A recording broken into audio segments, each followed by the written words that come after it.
hal tersebut? Soal benar tidaknya, mungkin kemarin karena kawan-kawan ini ikut merasakan lah apa yang dirasakan oleh para donatur. Jangan sampai donasi ini disalahgunakan. Tapi sebenarnya hari ini tim 1 sedang press conference untuk minta pihak Agus beserta Farhad Abbas untuk mediasi di hari Jumat. Jadi saya rasa kita cenderung lebih memilih untuk mengambil inisiasi jalan tengah mediasi, pengobatan Agus dilaksanakan. Kalau untuk laporan kan nanti pribadi, itu beda antara pidana dan pengobatan gitu.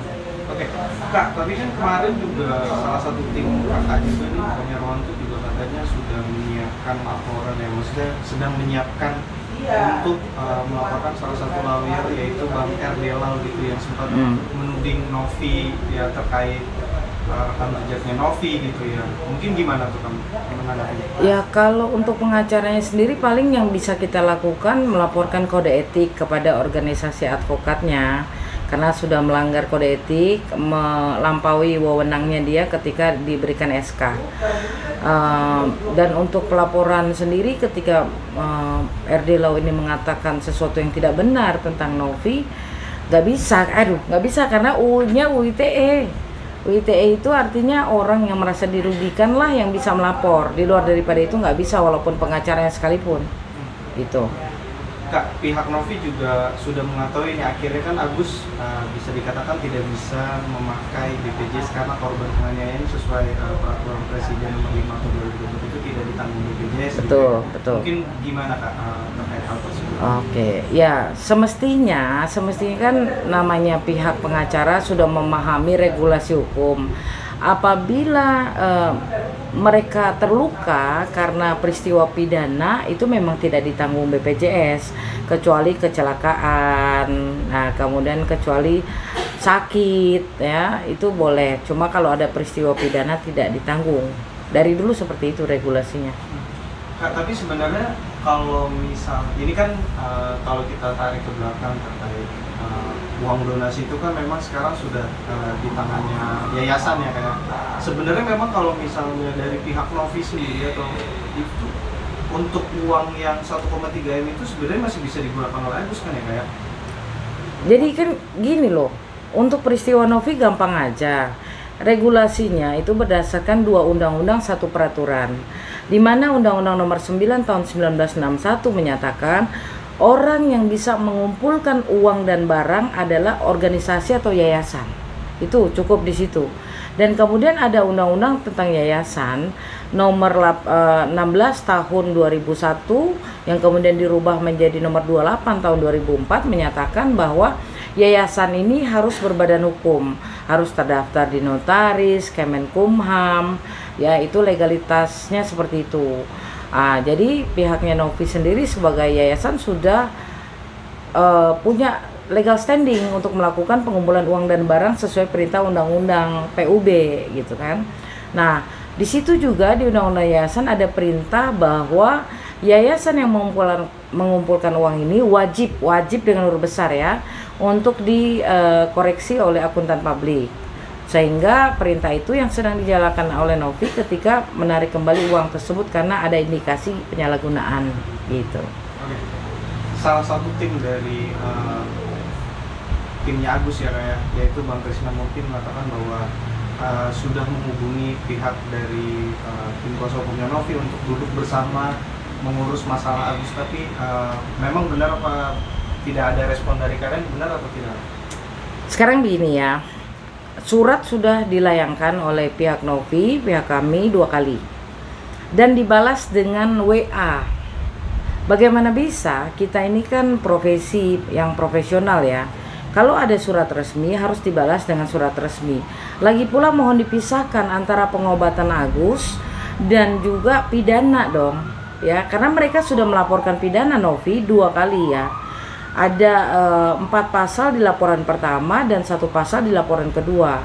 Nah, ketika bicara pengobatan Agus, semestinya antara Agus dan Novi. Haknya apa para pengacara itu untuk ikut campur soal pengobatan? Dan ketika bicara surat yang dilayangkan oleh pihak Novi adalah tentang pemberitahuan, ayo Gus, mari kita mengobati matamu, kan seperti itu. Tapi kemudian dibalas oleh salah satu pihak pengacaranya Agus dengan WA. Ini kan sungguh sangat tidak profesional, dan nggak bisa memisahkan antara pengobatan dan pidana gitu. Sehingga kembali kepada niat baik sih ya. Jangan selalu bicara di media tanpa dasar. Tidak ada mereka bertulis surat resmi kepada pihak Novi, tidak ada sama sekali. Oke, itu sedikit menegaskan berarti klarifikasi dari pihak terkait. Terus ini kan bisa dikatakan biayanya Agus itu kan tidak ditanggung oleh BPJS ya kayak. Iya. Mungkin apakah dari timnya kakak itu sudah berusaha belum untuk menghubungi Agus untuk terkait biaya dan pengobatan ini kan? Oke, saya urutkan dulu ya. Pertanggal 12 September itu dimulai oleh Novi untuk diangkat kasus Agus ini.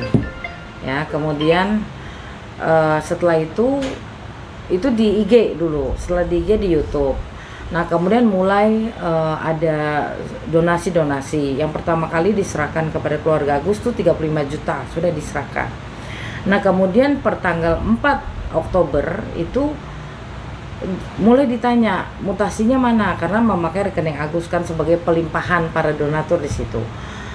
Diulur-ulur terus ditanya berubah-berubah, katanya baru masuk sekian, ternyata sekian-sekian. Nah, pertanggal 9 pada akhirnya baru dikasih mutasinya, dan kami temukan ada indikasi penyalahgunaan tuh 350 juta ditransfer 7 kali kepada 3 nomor rekening. Nah, dari situlah mulai dikatakan ditertibkan seperti itu. Tapi yang jelas pengobatan mata Agus sudah berjalan 5 kali sampai tanggal 16 Oktober pengobatan yang kelima di JEC, Jakarta Eye Center. Nah, per tanggal 17 Oktober mulailah datang pengacaranya. Dari situ harusnya tanggal 21 Oktober ada agenda pengobatan yang ke-6 berhenti karena Agus sudah mulai susah dihubungi gitu. Peristiwa seperti itu sesungguhnya. Oh, sebenarnya memang kalau bisa dikatakan ya sudah 5 kali ya kayak untuk menjalani pengobatan dari Agus sendiri, dari Novi gitu ya kayak. Betul. Oke. Kak, mungkin untuk saat ini kan bisa dikatakan Agus ini kan membutuhkan biaya yang besar ya kayak untuk menjalani pengobatannya gitu di rumah sakit gitu. Mungkin langkah apa sih yang dari kakak sebagai kuasa hukum untuk kedepannya gitu terkait pengobatannya Agus sendiri? Oke, jadi gini, ada moral yayasan kepada para donatur untuk mempertanggungjawabkan ya donasi mereka, dan ada moral hukum yang harus dipertanggungjawabkan oleh yayasan ya, ada dasar hukumnya. Jadi mau bagaimanapun caranya kami tetap terus mendorong Agus baik melalui media atau bersurat resmi. Dan hari ini ada konferensi pers di Kuningan ya oleh Bang Brian, itu tim 1 pengacara Novi, mengajak Agus dan juga Farhad Abbas untuk mediasi di hari Jumat. Nah, itu sudah ada press conference ya, wartawan banyak sekali.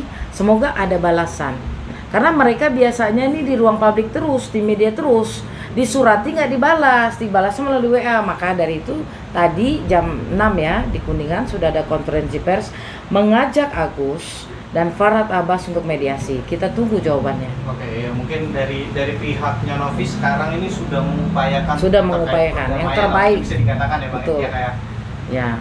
Karena ada perintah dari undang-undang ya, juga Permensos bilang begini di pasal 14-15.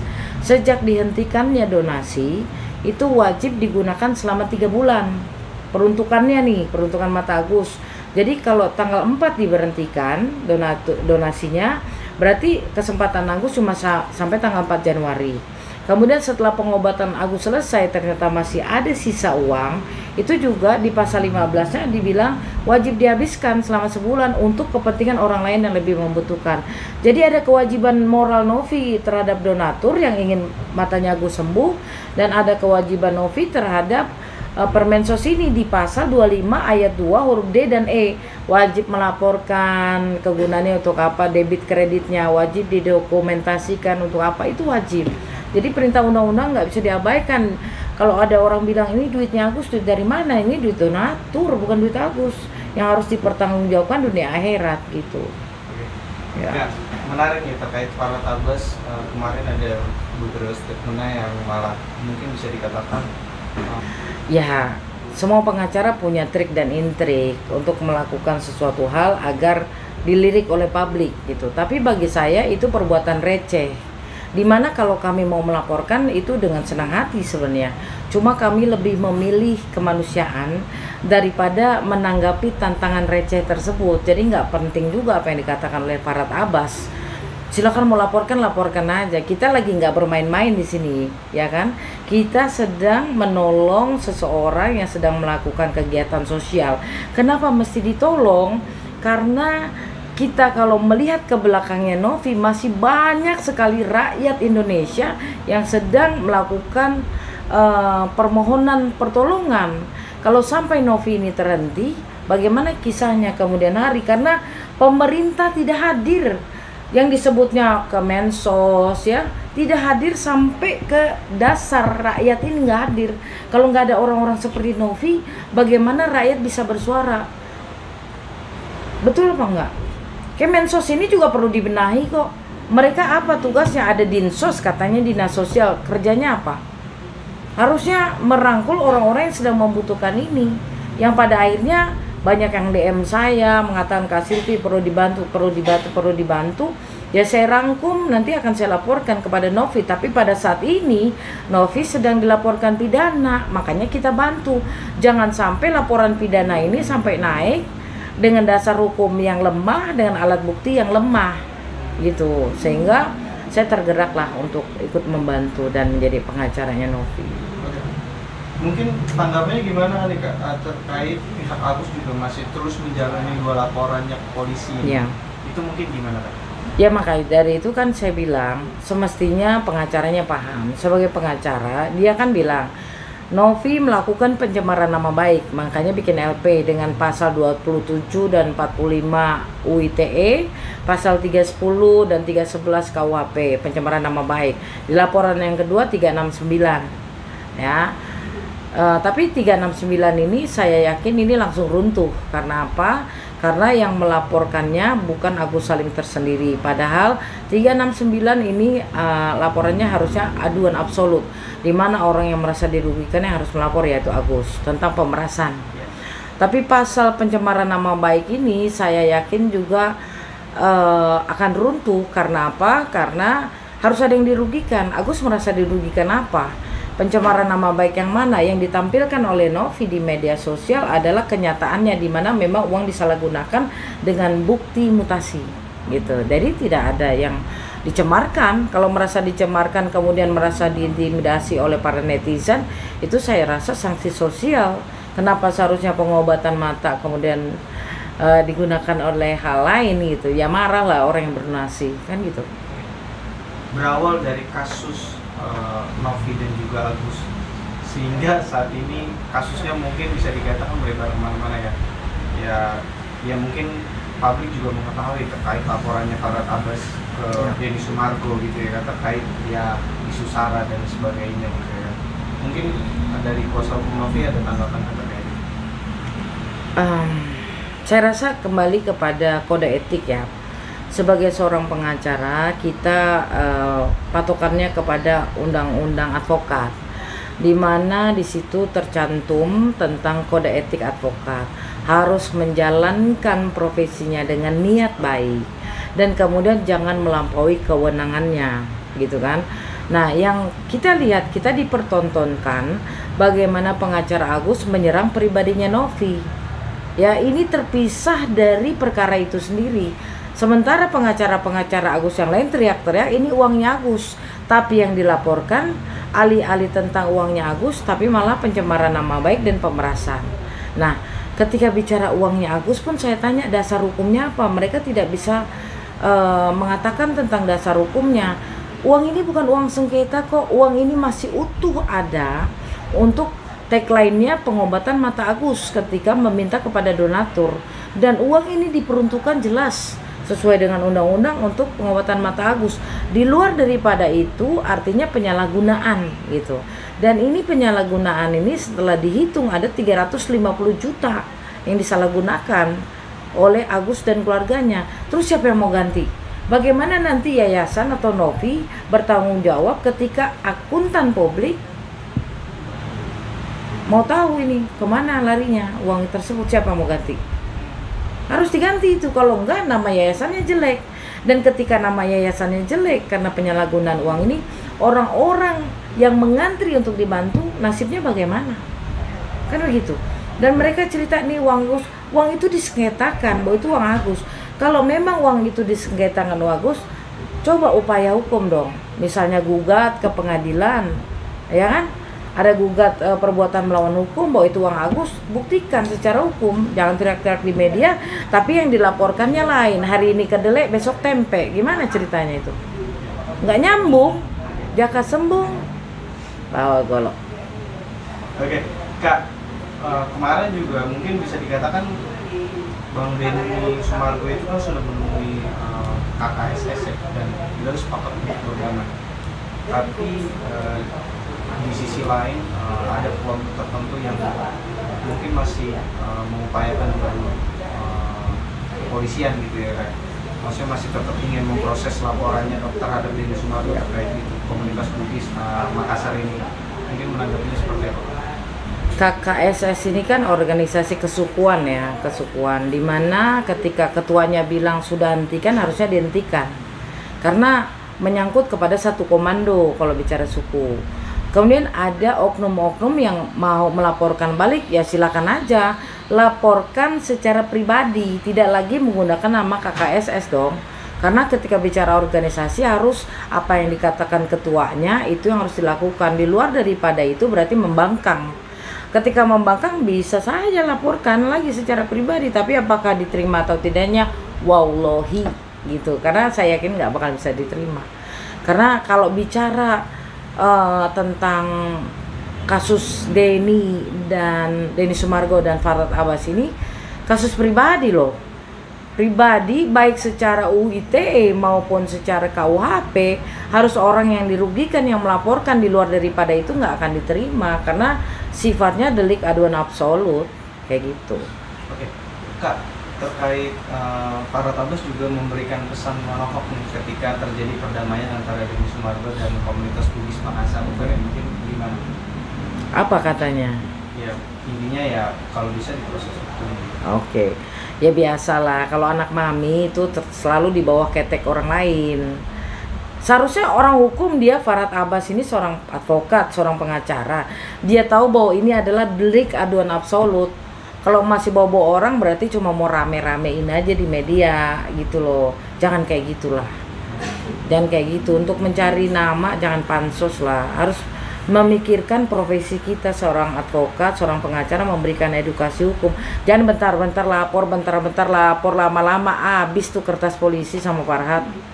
Oke, ya? Selain Denny Sumargo, terus juga kemarin sudah dilaporkan Pablo Benua dan Farhad Abbas juga berencana akan melaporkan Emma Waroka dan Yolo ini ke polisi nih, Kak.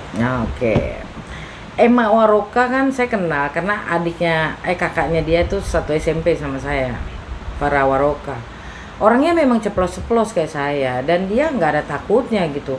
Tapi apalagi Yolo ini orang asik lah, orang-orang gaul, kawan-kawan sahabat baik daripada Novi gitu. Dan mereka orang yang benar-benar teguh pada pendirian dan melihat baik dan benar seseorang. Terus Farhad mau melaporkan mereka, katakan kepada Yolo Ine dan Emma Waroka, saya siap jadi pengacara mereka. Kemarin juga sempat saya menemui Emma ya, dan beliau ya kalau memang melaporkan ya, saja. Betul. Dengan santainya dia menanggapi seperti itu kan. Betul. Ya jadi ya kalau ketemu sama Emma Waroka lagi, bilang aja saya siap menjadi pengacaranya dia, sama Yolo Ine juga. Paling ketawa orang kedua itu. Kak, ini kan sempat beredar juga nih video Agus mungkin bisa dikatakan bisa berjalan di rumahnya si saudara ini, si Wawan. Ya saya udah lihat videonya. Mungkin gimana Kak menanggapinya?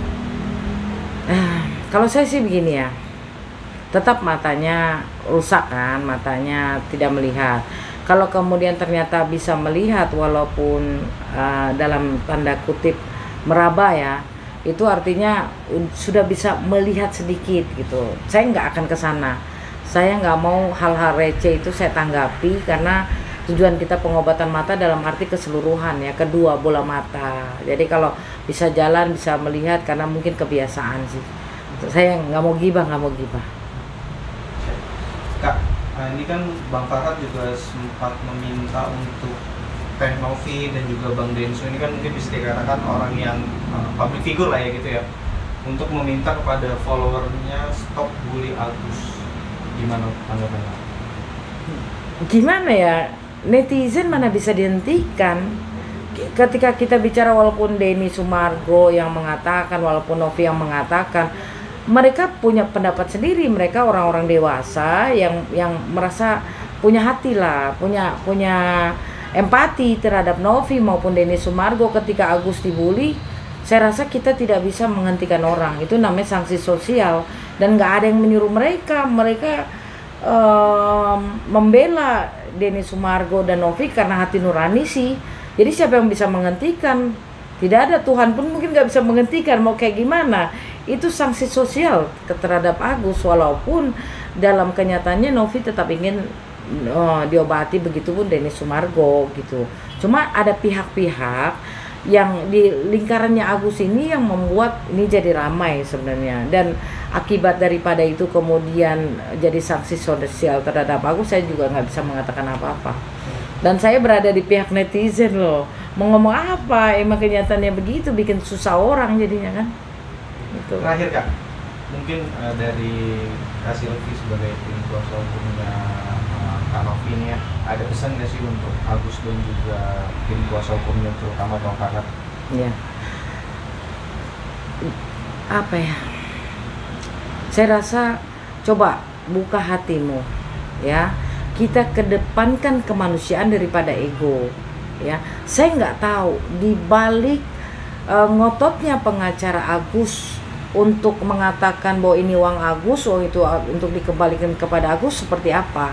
Karena kalau kita bicara dasar hukumnya, undang-undang peristiwanya Novi dan Agus ini harus ada yang dipertanggungjawabkan, yaitu pertanggungjawaban moral terhadap para donatur, pertanggungjawaban hukum terhadap negara. Harusnya kan seperti itu. Kalau bicara uangnya Agus, coba paparkan kepada kami dasar hukumnya, uangnya Agus bagaimana. Kalau ternyata bisa tidak diikutsertakan yayasan dan mereka mau bertanggung jawab, caranya gimana? Kan gitu. Kalau orang mau hukum nih harus ada tinjauan hukum yang jelas. Ya, dasar undang-undang seperti apa? Saya sudah terangkan berkali-kali bahwa perkara Novi ini hanya dasar hukumnya 2 undang-undang, 1 Permensos, yaitu Undang-Undang PUB, Pengumpulan Uang dan Barang nomor 9 tahun 1961, Undang-Undang Yayasan nomor 16 tahun 2001 yang kemudian dirubah menjadi Undang-Undang nomor 28 tahun 2004, juga Permensos nomor 8 tahun 2021. Apabila ingin membantah saya, dasar hukum saya yang saya punya, silakan. Dasar hukum itu uangnya Agus, ayo kita debat, kita diskusi. Kan asik, keren begitu. Jangan cuma teriak-teriak lah. Kita ini orang hukum, belajar mahal-mahal cuma buat menghina orang, fitnah orang, buat apa? Justru itu yang harus kita hindari sebagai orang yang harusnya memberikan edukasi hukum kok. Ya.